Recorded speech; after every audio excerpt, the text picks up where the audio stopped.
Let's get into details. TDP అధినేత చంద్రబాబు ఎన్నికల ప్రచారంలో దూసుకుపోతున్నారు. ఎన్నికల ప్రచారంలో భాగంగా చిత్తూరు జిల్లా మదనపల్లె, చంద్రగిరి నియోజకవర్గాల్లో సుడిగాలి ప్రచారాన్ని నిర్వహించారు. టీడీపీ అధికారంలోకి వస్తే 3 కొత్త హామీలను అమలు చేస్తామని హామీ ఇచ్చారు. ఏడాదికి 2 గ్యాస్ సిలిండర్లు ఉచితంగా ఇవ్వడంతో పాటుగా పెళ్లి కానుకగా మరో 50,000 రూపాయలు అదనంగా ఇవ్వనున్నట్లు తెలిపారు. దీంతో పాటు ప్రమాద భీమాని మరో 5 లక్షలకు పెంచుతున్నట్లు వెల్లడించారు సీఎం చంద్రబాబు.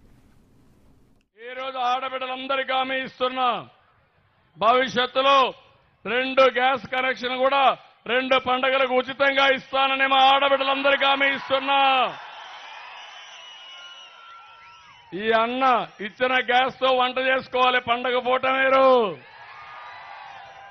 ఆ తర్వాత డబ్బులు వస్తే మళ్ళా ఇస్తానే ఉంటా. మీరు ఎవరిపైన ఆధారపడే పని లేదు. మీకు డబ్బులు సంపాదించే మార్గం కూడా చూపిస్తా. ఎవరైనా యాక్సిడెంట్ చనిపోతే ఒకప్పుడు 5 లక్షలు ఇచ్చాను, ఇప్పుడు 10 లక్షలు. 10 లక్షలు ఆనందమా మీకు? మీ ఇంట్లో వాళ్ళు ఎవరు? నేను అన్నగా ఉంటా, కుటుంబ పెద్దగా ఉంటా, మిమ్మల్ని ఆదుకుంటా. అందుకే 10 లక్షలు ఇచ్చాను. ఆడపిల్లల పెళ్లిళ్ళు మా చెల్లెమ్మలు ఎవ్వరికీ భారం కాకూడదు. అందుకే కుటుంబ పెద్దగా 1,00,000 రూపాయలు పెట్టి ఘనంగా పెళ్లిళ్ళు చేస్తారని మరొకసారి హామీ ఇస్తున్నా. ఎప్పుడన్నా ఆలోచించారా చెల్లెమ్మలు మీరు ఇవన్నీ?